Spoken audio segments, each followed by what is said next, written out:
Shalom, selamat sore Bapak Ibu semua yang berada di rumah.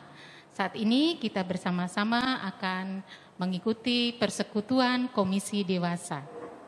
Mari kita menyanyikan Mars Komisi Dewasa sebagai pembuka persekutuan ini.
Baik Bapak Ibu semua yang ada di rumah, kita tetap sukacita dalam acara ini. Kita akan bersama-sama memuji Tuhan.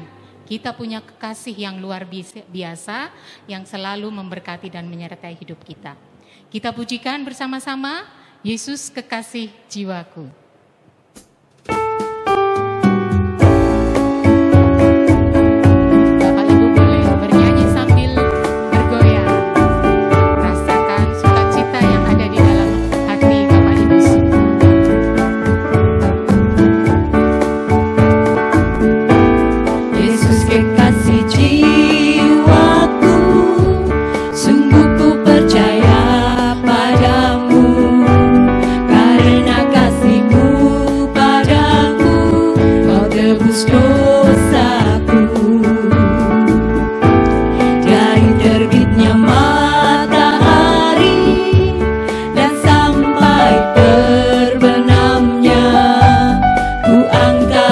Ku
Bapak Ibu semua, mari kita akan bersama-sama berdoa. Saya akan hantarkan Bapak Ibu untuk berdoa. Mari kita berdoa. Tuhan Allah Bapa yang kami kenal di dalam Yesus Kristus, kami mengucap syukur ya Tuhan atas penyertaan Tuhan dalam kehidupan kami. Pada saat ini kami boleh berada di sini, kami boleh melaksanakan ibadah bersama. Terima kasih Tuhan. Kami berdoa biarlah Tuhan pun memberkati Bapak Ibu yang ada di rumah masing-masing. Walaupun saat ini kami harus beribadah secara virtual, tapi kami yakin Tuhan ada di tengah-tengah kami. Tuhan memberkati apa yang boleh kami lakukan. Bapak Ibu yang ada di rumah boleh mengikuti ibadah ini dengan baik. Dan kami percaya Tuhan, Engkau akan menyiapkan hati kami masing-masing. Demikian juga untuk Bapak Ibu yang berada di rumah masing-masing, mereka pun akan Tuhan siapkan untuk bisa menyiapkan diri mengikuti ibadah ini dengan baik dan menyiapkan hati untuk menerima firman yang akan Tuhan berikan untuk kami. Demikian Tuhan Yesus, kiranya Engkau memberkati apa yang boleh kami lakukan pada saat ini. Di dalam nama Tuhan Yesus kami juga mohon ampun akan segala dosa dan kesalahan kami. Terima kasih Tuhan Yesus. Haleluya. Amin. Selanjutnya Bapak Ibu semua, kita akan bersama-sama mendengarkan firman Tuhan. Sebelum kita mendengarkan firman Tuhan, alangkah baiknya kita menyiapkan hati kita masing-masing. Dan untuk mengantarkan kita mendengarkan firman Tuhan, kita akan angkat satu pujian bersama-sama. Ku mau berjalan bersetam. Dari KJ 370. Bait yang pertama dan kedua. Mari kita pujikan bersama-sama.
Shalom Bapak Ibu, di dalam persekutuan Komisi Dewasa kita berjumpa lagi. Sudah lama ya kita tidak berjumpa, dan kita akan bersama-sama saat ini mendengarkan firman Tuhan. Tetapi sebelumnya kita mau datang dulu pada Tuhan di dalam doa. Mari kita berdoa.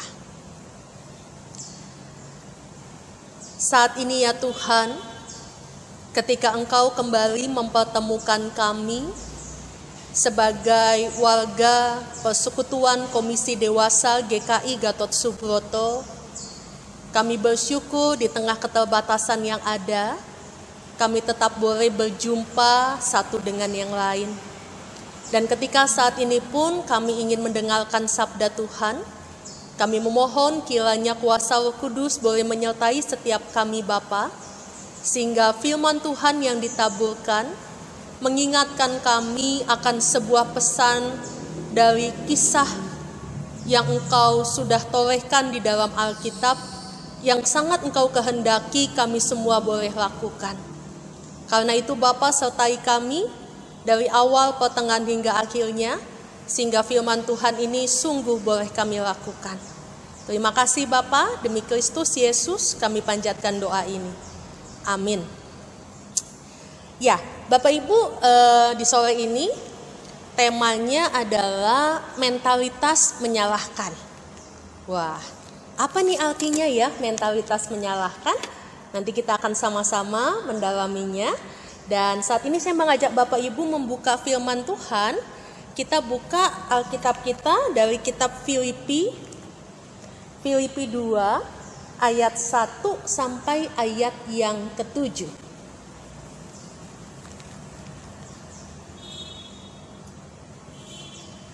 Jadi karena dalam Kristus ada nasihat, ada penghiburan kasih, ada persekutuan roh, ada kasih mesra dan belas kasihan.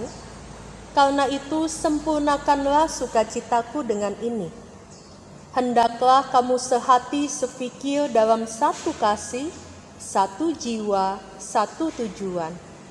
Dengan tidak mencari kepentingan sendiri atau puji-pujian yang sia-sia. Sebaliknya, hendaklah dengan rendah hati yang seorang menganggap yang lain lebih utama daripada dirinya sendiri. Dan janganlah tiap-tiap orang hanya memperhatikan kepentingannya sendiri, tetapi kepentingan orang lain juga.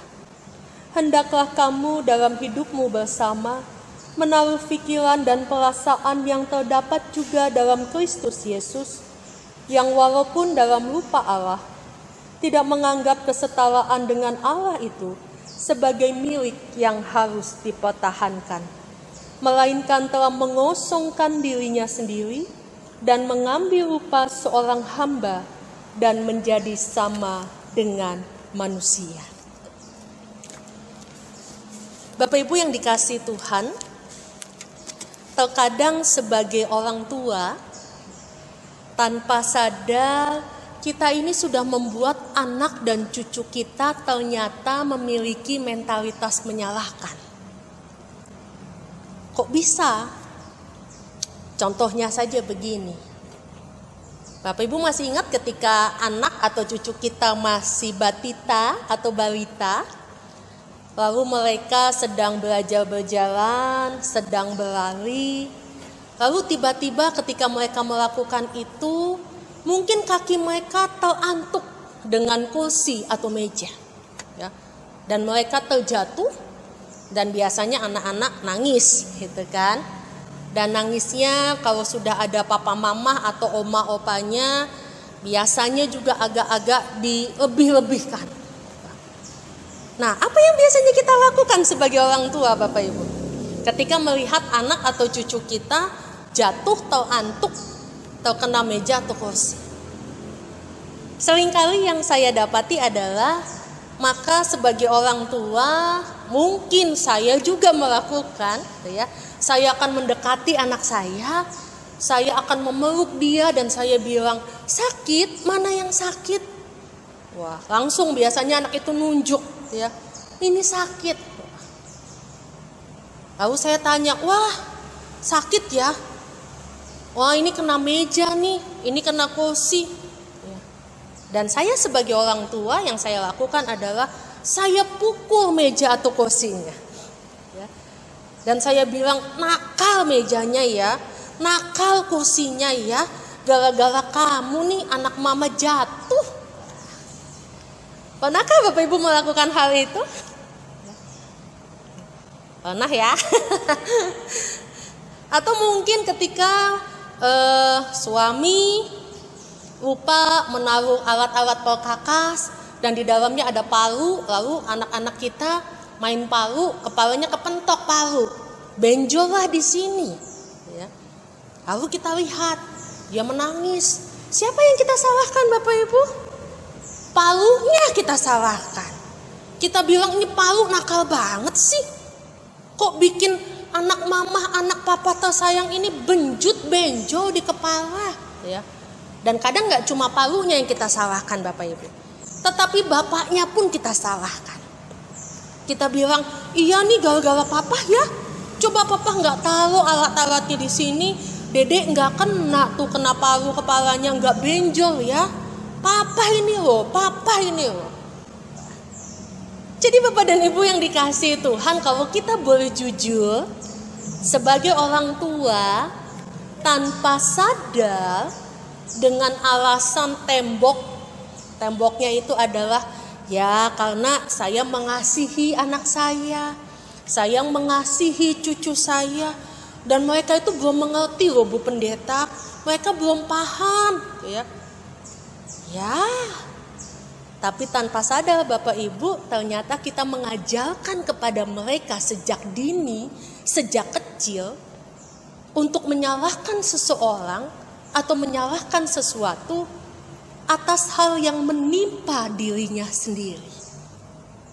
Padahal belum tentu itu adalah kesalahan orang lain atau sesuatu. Bisa saja memang itu terjadi karena kesalahannya sendiri. Makanya sampai dewasa saat ini pun ya tidak aneh kalau kita pun akhirnya lebih senang menyalahkan orang lain. Ya, atas apa yang terjadi pada diri kita. Saya begini karena dia. Saya susah karena pandemi nih.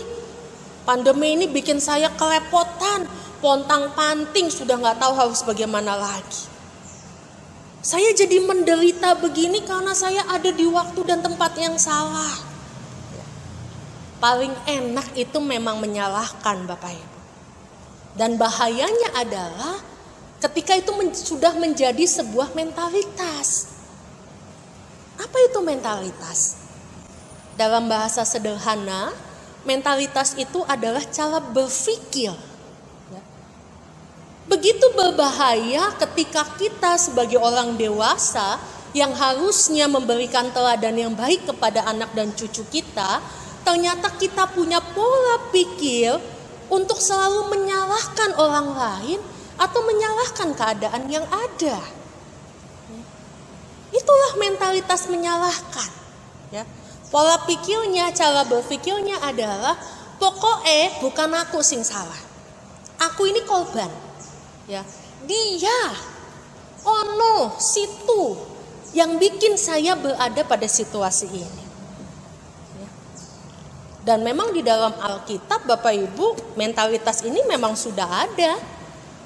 Ketika manusia pertama jatuh di dalam dosa, masih ingat kisah Adam dan Hawa? Ketika mereka memakan buah pengetahuan dan mereka menyadari bahwa diri mereka telanjang, lalu Allah datang ke Taman Eden untuk menemui mereka, dan Allah bertanya, apa yang kau lakukan? Kita bisa melihat mentalitas menyalahkan itu sudah mulai. Adam menyalahkan Hawa istrinya. Hawa menyalahkan ular. Ular mau menyalahkan siapa Bapak Ibu? Mau menyalahkan Tuhan? Mau menyalahkan iblis? Artinya adalah lingkaran setan itu proses untuk menyalahkan yang lain, menyalahkan yang lain, menyalahkan yang lain akan terus terjadi di dalam kehidupan kita kalau kita tidak menyadari bahwa itu adalah hal yang tidak berkenan di hadapan Tuhan. Bapak Ibu yang dikasihi Tuhan, saya pernah mendengar sebuah cerita yang menurut saya cukup mengagetkan, tetapi ini adalah sebuah kisah nyata. Ada seorang ayah yang tidak terima ketika anaknya meninggal. Tentu orang tua mana yang menerima anaknya meninggal. Tetapi kisah sebelum anaknya ini meninggal adalah ponakannya datang. Ya. Ponakannya ini seumuran dengan anaknya. Dan dia meminta izin kepada sang ayah untuk membawa anaknya pergi jalan-jalan menggunakan sepeda motor. Dan si ayah ini sudah menyetujui. Si ayah ini berkata bahwa ya silakan pergi saja. Kan kalian sudah biasa pergi bersama. Pergilah.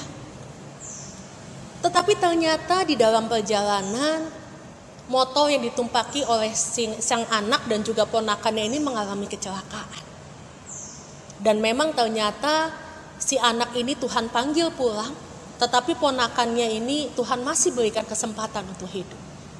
Dan apa yang terjadi Bapak Ibu? Si ayah ini tidak terima.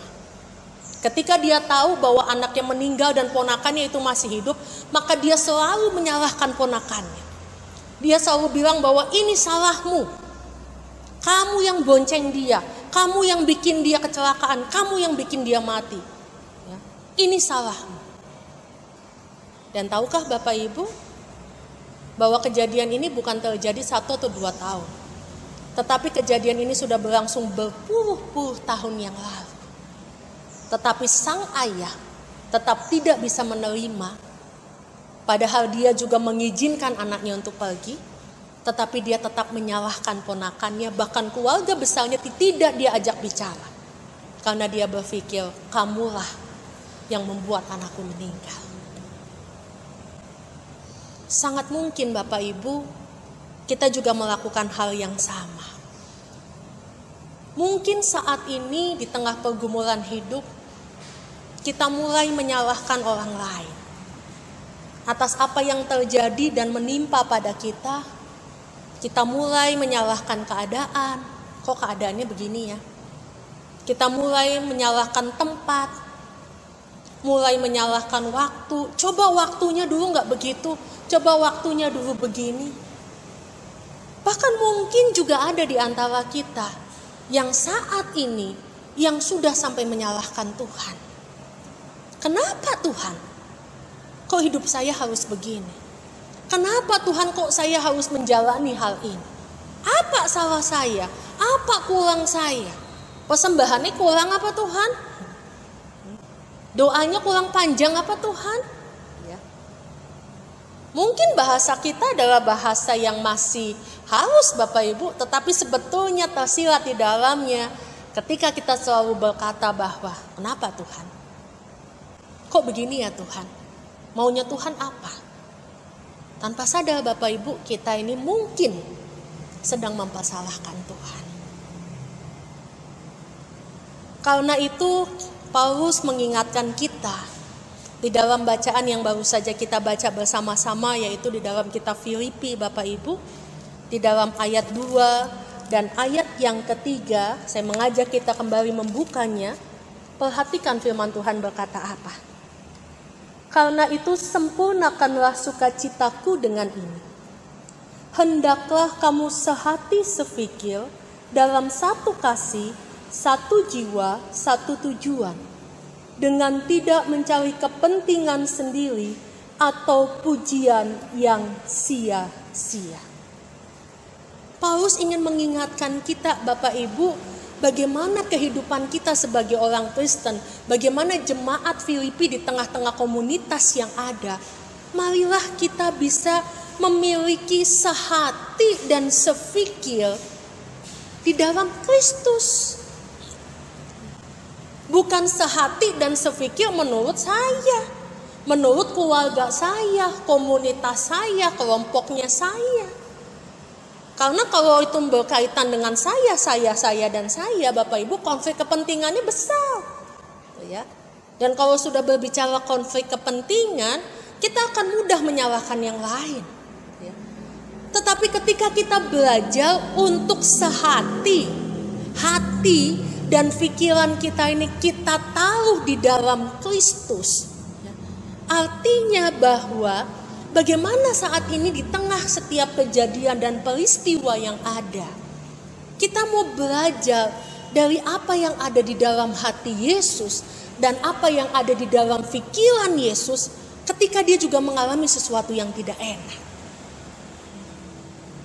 Bapak Ibu, menarik ketika kita mengingat bagaimana Yesus tidak pernah menyalahkan siapapun.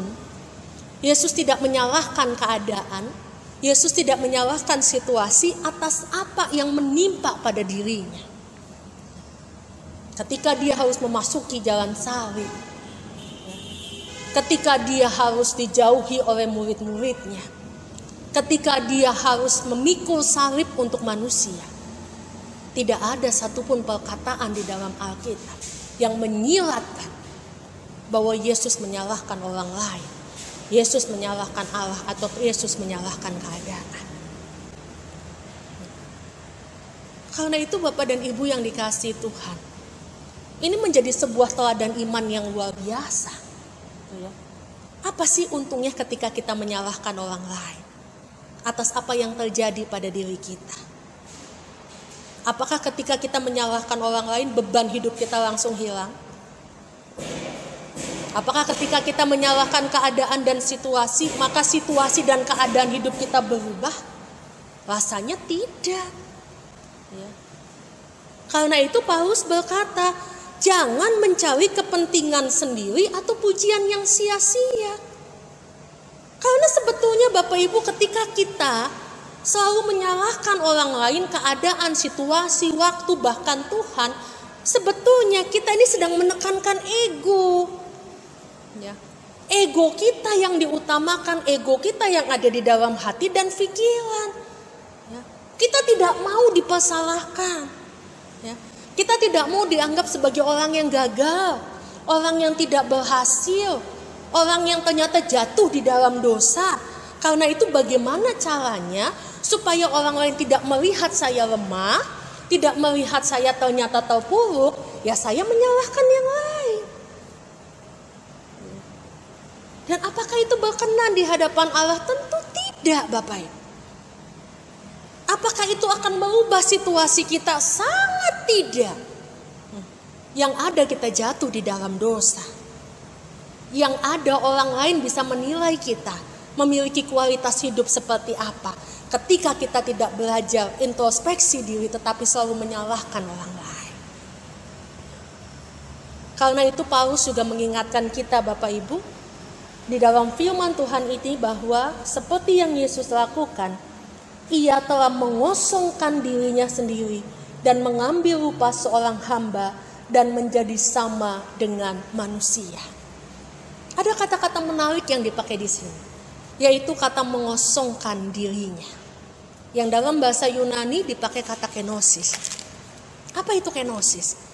Kenosis itu artinya ketika kita mengosongkan diri kita Bapak Ibu, maka kita akan menekan segala ego, keinginan, dan juga hal-hal yang membuat kita happy, suka gitu ya. Kita tekan itu. Ya.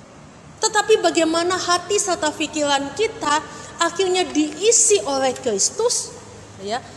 Dan akhirnya kita juga bisa bertanya pada Kristus, sebetulnya Tuhan, apa yang terjadi di dalam hidupku ini kenapa? Apakah betul ini salah orang lain? Ataukah jangan-jangan yang aku alami saat ini itu adalah kesalahanku sendiri? Itu adalah kecerobohanku. Itu adalah ketika aku mulai bermain-main dengan dosa. Ya.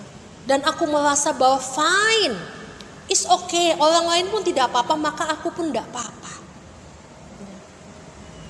Ketika kita bisa bertanya pada Tuhan Bapak Ibu, bukan selalu mempersalahkan orang lain dan juga keadaan, disitulah kita sedang belajar mengosongkan diri. Dan ketika kita mengosongkan diri kita Bapak Ibu, disitulah kita sehati dan sepikir dengan Kristus. Kita bertanya, apakah memang ini adalah ujian dari Tuhan? Apakah memang ini adalah teguran dari Tuhan? Supaya aku kembali ke jalan yang benar. Supaya aku tidak terlalu lama jatuh di dalam dosa. Tetapi Tuhan mau mengangkat aku dan menjadikan aku lebih baik. Dan itulah yang Tuhan kehendaki Bapak Ibu. Bercerminlah pada diri kita.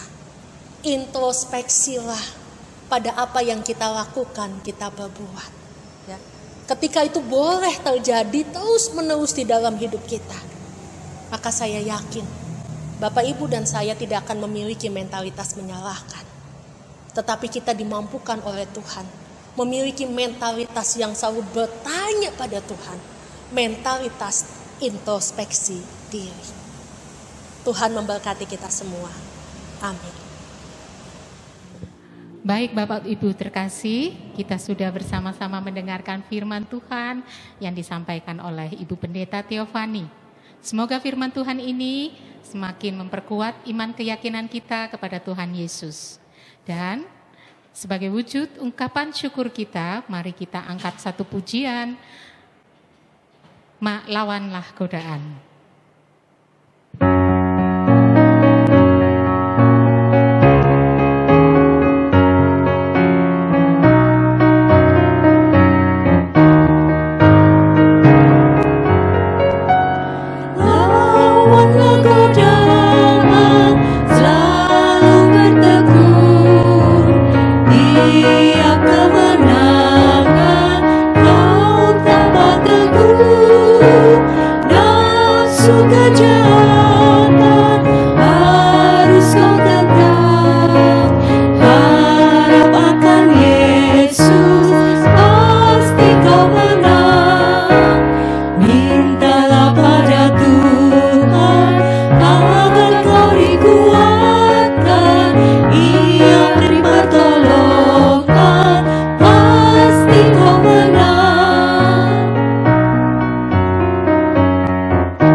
Kita sudah bersama-sama menaikkan pujian sebagai ungkapan syukur Bapak Ibu yang sudah merasa diberkati oleh Tuhan Yesus, yang sudah menyiapkan persembahan, boleh Bapak Ibu transfer melalui rekening ataupun boleh Ibu kirim melalui barcode yang ada pada layar di hadapan Bapak Ibu.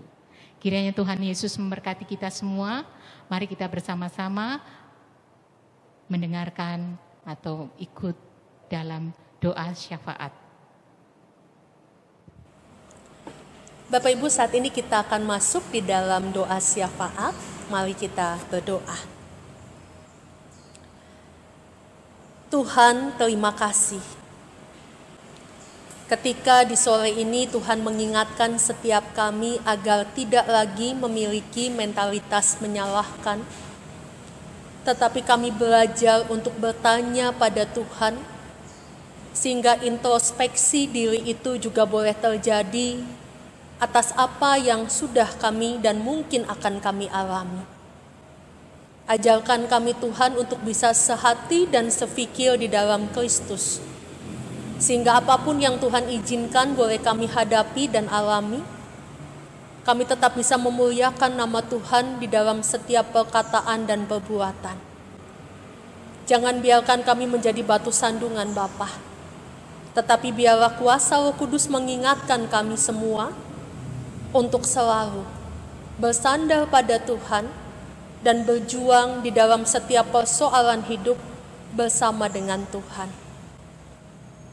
Bapa, saat ini pun kami ingin membawa pergumulan hidup kami pribadi lepas pribadi. Tuhan tolong dengarkanlah.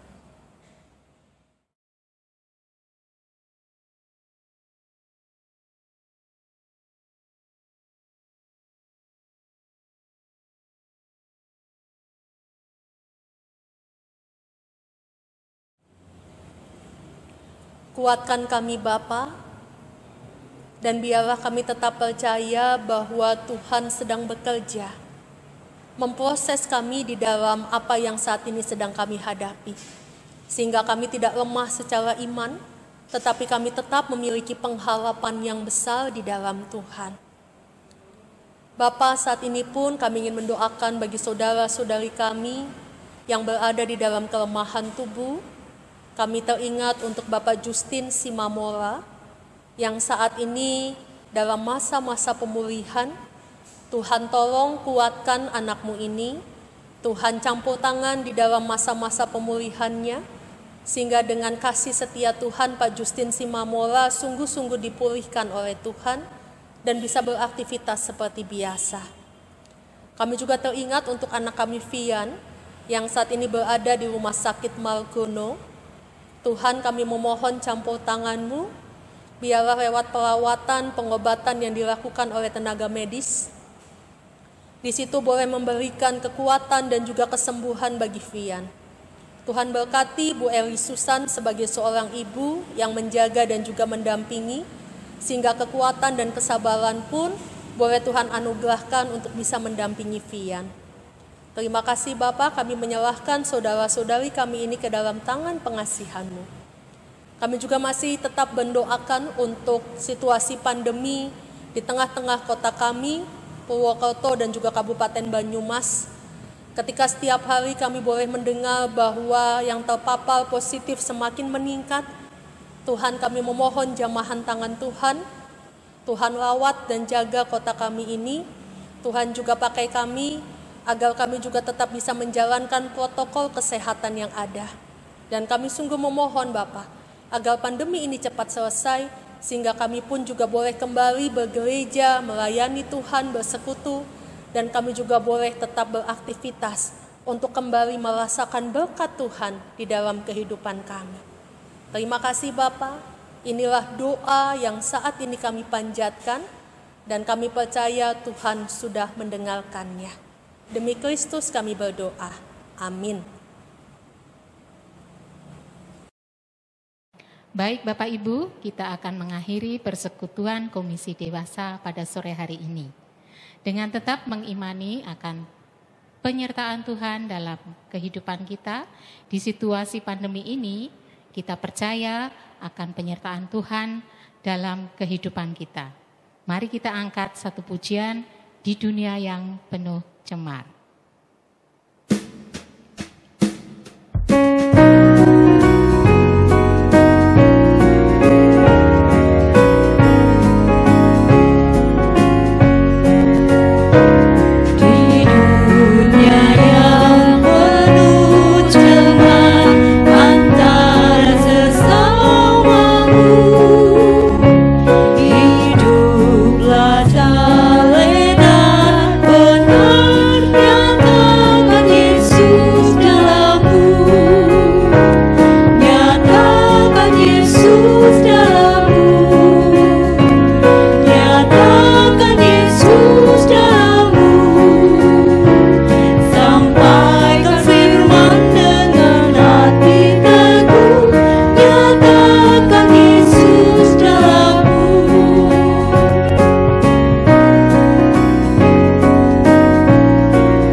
Persekutuan yang akan datang. Tuhan Yesus memberkati. Ya.